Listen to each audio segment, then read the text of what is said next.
Selamat pagi, siang, dan malam. Di sini kami akan mempresentasikan yang berjudul Robot Laser Beam Welding pada pembuatan frame body motor.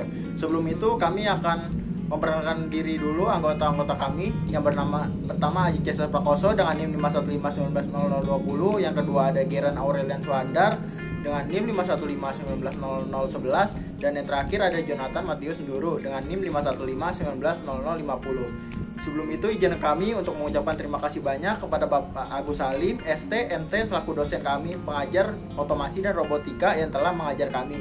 Nah, dalam perkembangan teknologi tersebut tidak lepas dari maju industri. Salah satunya adalah industri pengelasan yang teknologi sudah berkembang pesat menggunakan robot, tidak lagi menggunakan manusia. Arc welding robot adalah salah satu mesin utama dalam kegiatan produksi yang dimiliki oleh salah satu industri, yaitu PT Astra Honda Motor. Mesin ini berfungsi untuk melakukan proses pengelasan dengan ketentuan koordinasi posisi robot, nilai parameter arus, tegangan, dan speed. Hal ini menyangkut dengan pemberian parameter ini tergantung dengan kebutuhan produk yang ingin dilas, baik jenis logam ataupun teknik pengelasan. Dalam perancangan robot industri harus memenuhi beberapa syarat. Yang pertama itu ada robot tidak boleh melukai makhluk. Yang kedua ada robot harus patuh terhadap perintah. Yang ketiga ada robot harus dapat melindungi diri sendiri. Di sini kami akan meninjau satu jenis yaitu robot buatan OTC Daihe seri Mega AX V6. Robot ini merupakan tipe vertical articulate robot dengan struktur tegak, mempunyai 6 derajat kebebasan 6X, di mana pada ada efektor dapat dipasang perlengkapan untuk mengelas dengan bunga api atau arc welding. Selanjutnya saya akan masuk ke dalam metode perancangan pada produksi frame body motor. Yang pertama itu ada from rear frame, proses pengelasan bagian from rear frame beserta bagian pivot sebagai proses awal welding frame. Selanjutnya ada generasi, ada proses pengelasan untuk menyatukan bagian front. Nah, yang kedua ada stay body cover, proses di mana terdapat pemasangan stay untuk lokasi pemasangan kopi body motor nantinya. Yang keempat ada checkman, ada proses pengecekan oleh manusia. Yang kelima ada permanen, selanjutnya ada repair. Yang ketujuh ada tapping. Yang ke-8 ada correction and centering. Yang ke-9 ada reject. Dan yang terakhir ada finishing body motor cam. Sebelum adanya robot laser beam welding ini, proses pengelasan dilakukan secara manual dengan menggunakan laser listrik yang dilakukan oleh teknisi. Proses pengelasan manual ini bisa memberikan resiko seperti terkena percikan api, menghirup debu dan asap las, dan terkena kejutan listrik. Namun di era industri yang kian maju, proses pengelasan dengan robot laser beam welding ini dapat mempermudah dan mempercepat pengelasan untuk pembuatan frame body motor. Robot laser beam welding ini dapat menghasilkan tingkat presisi yang sangat tinggi serta dapat dengan mudah diotomatisasikan dengan bantuan operator. Robot laser beam welding ini juga memiliki risiko seperti dapat menghasilkan produk yang cacat meskipun memiliki tingkat presisi yang tinggi. Rancangan atau usulan robot laser ini merupakan tahapan pengelasan yang dilakukan oleh robot agar dihasilkan pengelasan yang cepat.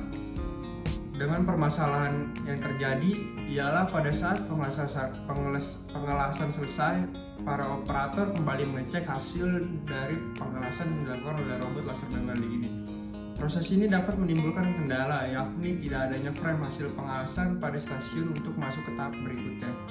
Untuk itu perlu dilakukan perbaikan sistem pengelasan menggunakan robot ini agar dapat terotomatisasi dengan baik dan tepat sehingga tidak perlu dilakukan lagi pengecekan oleh operator. Aspek ekonomi dan teknologi. Otomatisasi ini mendorong penumbuhan ekonomi yang tinggi lantaran robot dianggap memberikan efisiensi terhadap produktivitas industri. Di sisi lain, kondisi ini menyimpan resiko terlambatnya penyerapan tenaga kerja mengingat banyak pekerjaan manusia yang tergantikan oleh mesin dan robot. Robot ini udah ada sejak sekitar abad 19. Robot laser ini diciptakan dengan tujuan untuk mempercepat proses di pabrik, meningkatkan produktivitas pabrik. Oke, berikutnya kita akan membahas manfaat dan konsekuensi dari penerapan otomasi penggunaan robot laser welding pada pembuatan body frame motor ini. Yang pertama ada manfaatnya. Yang pertama itu robot tidak membutuhkan waktu jeda atau istirahat saat melakukan pekerjaan pengelasan sehingga hasil produksi dapat lebih besar dan lebih cepat. Manfaat yang kedua menghindari cedera pada pekerja manusia yang tidak perlu terus-menerus terkena dampak dari sinar las yang dapat menyebabkan kerusakan pada mata. Manfaat yang ketiga ada pengelasan menggunakan robot ini sudah terprogram dengan seksama sehingga tingkat akurasi yang diciptakan dapat lebih tinggi. Manfaat yang terakhir, penggunaan robot dalam proses pengelasan dapat menghasilkan tingkat presisi yang tinggi sehingga menghasilkan lebih sedikit goresan dan cacat produksi akibat proses pengelasan ini. Nah, kalau tadi manfaatnya sudah, tentu saja penerapan otomasi ini juga memiliki konsekuensi yang antara lain yang pertama dapat menyebabkan dampak sosial, yaitu mengurangi lapangan pekerjaan bagi manusia karena pekerjaannya yang sudah diambil alih oleh robot. Konsekuensi yang kedua, biaya operasi yang tinggi sehingga membuat harga jual produk yang dihasilkan lebih mahal daripada biasanya. Konsekuensi yang ketiga itu adalah terkadang proses konfigurasi untuk pemrograman robot memerlukan waktu yang lebih lama dibanding proses pengelasan yang dilakukan oleh manusia itu sendiri. Lalu konsekuensi yang terakhir, ada robot ini tidak mampu menangani situasi khusus yang dapat dengan mudah ditangani oleh manusia, sehingga jika terjadi kesalahan saat proses pengelasan, produk dapat mengalami kecacatan produksi. Jadi kesimpulan yang dapat diambil dari penerapan otomasi pada industri manufaktur, perakitan kendaraan bermotor ini cukup membawa dampak yang cukup signifikan bagi perkembangan suatu perusahaan. Penggunaan robot laser welding dalam perakitan kendaraan bermotor ini memiliki kelebihan seperti waktu produksi yang lebih cepat, mengurangi kerusakan atau cacat produksi, dan tingkat ketelitian produk yang sangat baik. Namun dari banyaknya kelebihan tersebut, tidak dipungkiri juga penerapan otomasi ini juga memiliki dampak negatif seperti pengurangan lapangan pekerjaan, biaya pemeliharaan robot yang cukup tinggi, sehingga harga produk yang dapat menjadi sangat mahal. Mengesampingkan kelebihan dan kekurangan yang dimiliki oleh penerapan otomasi penggunaan robot laser welding ini, tentu kemajuan era industri sudah tidak dapat dipungkiri lagi, dan setiap perusahaan yang bergerak di bidang manufaktur tentu saja harus menyesuaikan diri dengan teknologi-teknologi industri yang terus berkembang seperti penggunaan robot dalam penunjang proses produksinya. Sekian vlog kami mengenai robot laser beam welding pada pembuatan frame body motor ini. Apabila ada kesalahan, mohon dimaafkan. Sampai bertemu di kesempatan yang lain lagi. Terima kasih.